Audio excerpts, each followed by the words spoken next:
Jim DiPaolo interview, scene 1, take 2.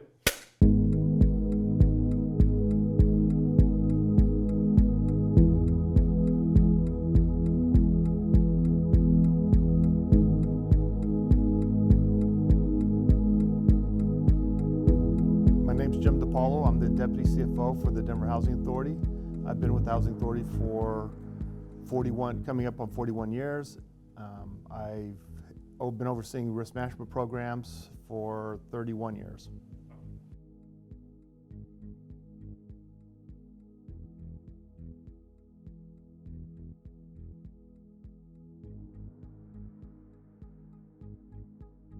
We had a fairly good business continuity plan and backing up our systems, and felt that we could that we had a fairly strong program that wasn't going to be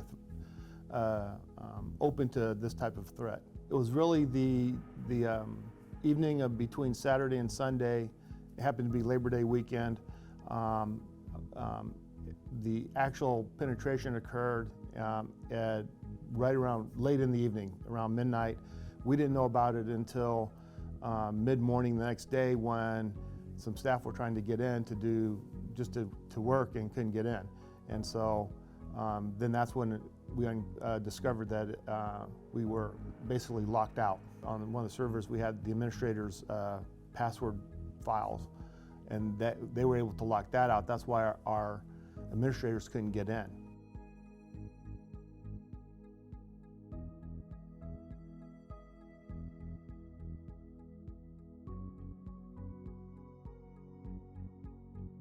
It basically said, you're locked out.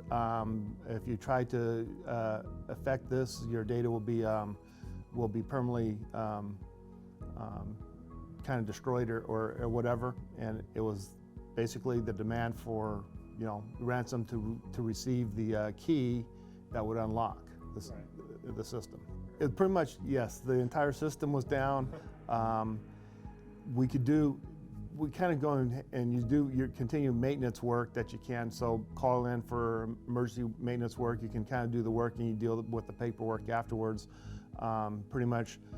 But the rest of the operation, the administrative, where you were like trying to process checks or do income verifications and update the systems, all that was really at a standstill.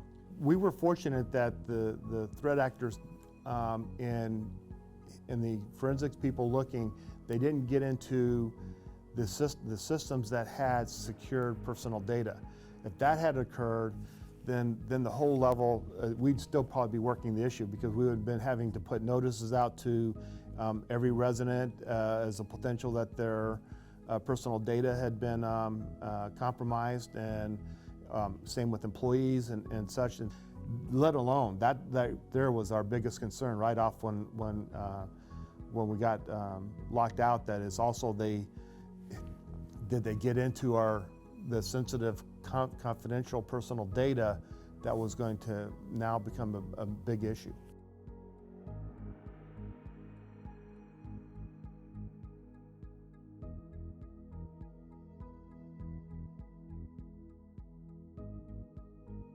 They came back with a $40,000, take it or leave it, and so we took it.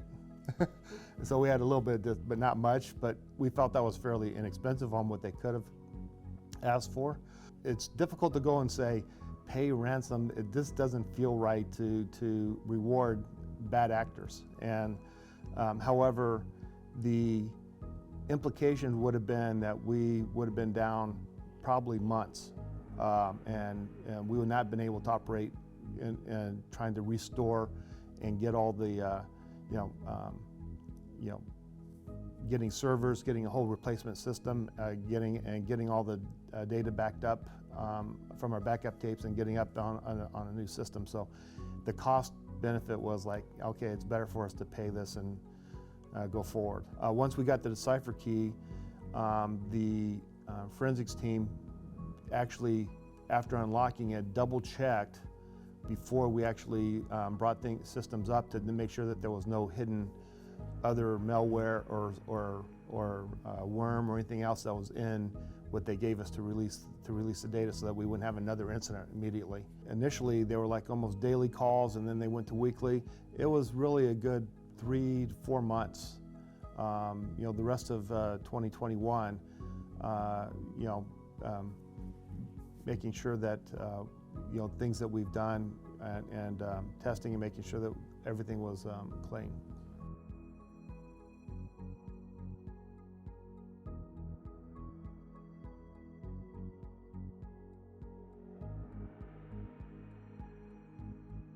We were doing it in stages with various departments, and so we had our old email system and then Office 360, and that's where they were able to find the threat actors were able to find an area to penetrate because we were running a dual while we were in transition of converting over. They found a hole that because we were kind of running both. So what would you say to those organizations who are like on the fence about MFA? Don't wait. You need to start getting more active in that immediately.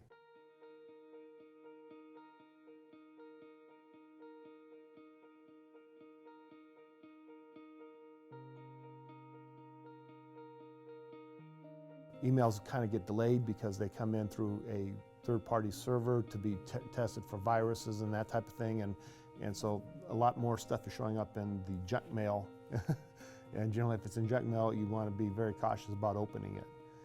Even if you may know the person, it's important to say, this doesn't quite look right, and you can always, RT will, you can double check with them, say, is this okay to open or not? If you want to try to go in remotely, you have to go through VPN,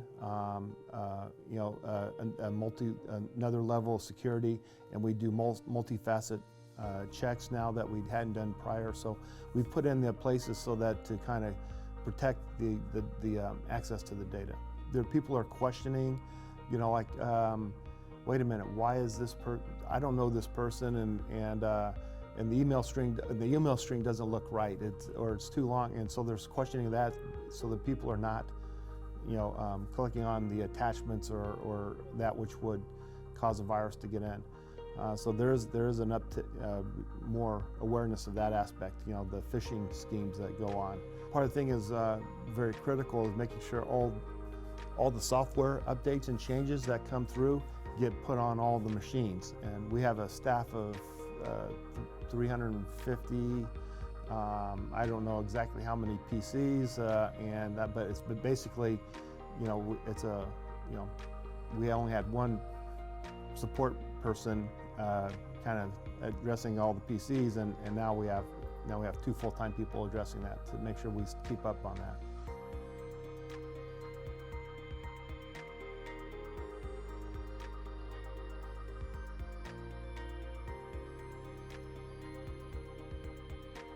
The additional software security stuff, which is something that wasn't necessarily covered under the liability, under the cyber policy, but things to do to protect. I say we've probably spent another 25 or 30, and that's going to be an annual cost. Licensing fees that we renew, and then of course the salary and benefit cost of a full-time security, on-staff security person checking our vulnerabilities.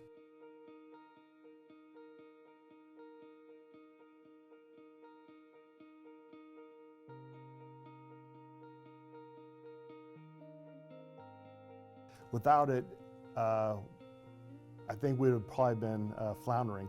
What do we do? How do we get through this? And because we had the policy, because we had and there was support in HAI, it really helped in getting us to be able to respond quicker than we would have normally had to. The renewal process was a really stepped up process. They want to know what were the things that we've done since the incident, a lot more information, and kind of validation of what steps have we taken to kind of do that. With the incident on the record and where it was reserved at, and that the renewal, we got hit with a 60 or 70%. I want to say, it's over 60% increase in the premium rate for the coverage, and an exclusion of the ransomware, that would then become all out of pocket. So it was it's still coverage that we needed, so we went ahead and renewed. Then we went forward with looking to working with HI to see if we could get a replacement one, and it took us several months because we needed to kind of verify in an applications and all the supplemental information, that we are stronger, our security systems are stronger, and therefore we're worth the risk. But even then, the premium is still up there.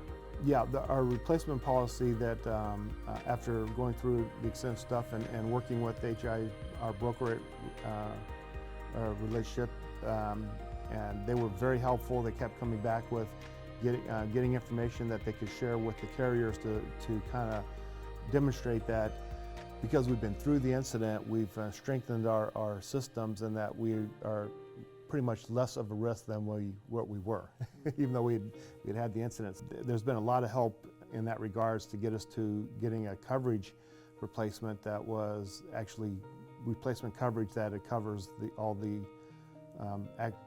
what we had in place prior to the incident.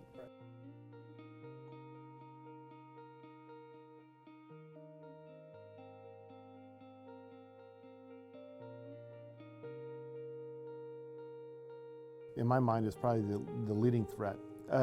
One that you can do, that you can be proactive about.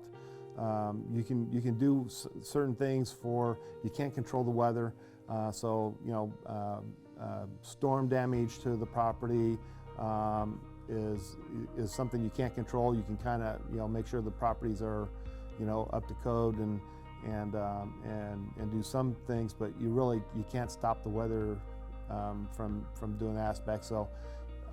But cyber, you can be proactive and limit that liability. In fact, and I know the cyber insurance can be expensive, but it's find a way to purchase it, to have that, and if not just that, then maybe how you can maybe find the experts to help maybe review your system and identify where the vulnerabilities are, so you can take care of those before the threat actors start getting into finds them. And more, they're the small businesses, and so small authorities are going to become the targets, because generally that's where there's a lot more vulnerability.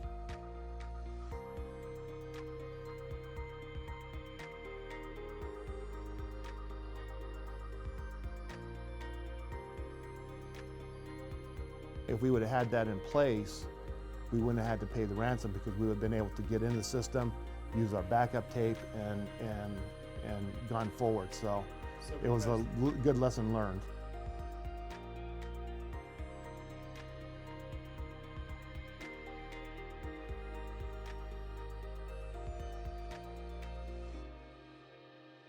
One of the other things is take it a step further and say, let's get some of that work done, to say, have a contract on and already negotiated and ready to, that's just on contingency, that if something was to happen, you can bring them in immediately without losing a couple days while you're trying to get a contract in place before you can really start working it.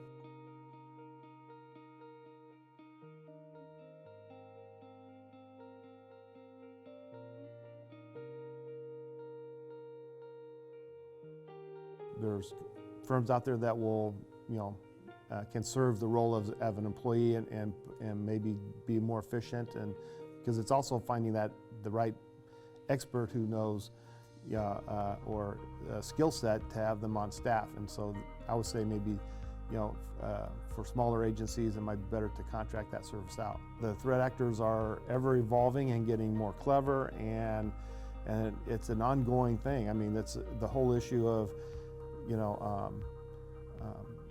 I know if they get through our email with the worm or whatever, they're not going to get into the other things, because we've put in walls between the various things, and so we've done a lot of things to help strengthen it. But I can't say it will never happen again. So part of that is why we hired a full-time person to watch security and and have the software constantly monitoring, you know, what's coming in and hitting our systems, who's coming in, and are there any threats. So it's kind of it's a good software, as well as you know, doing more ongoing monitoring of it, which we had not been doing.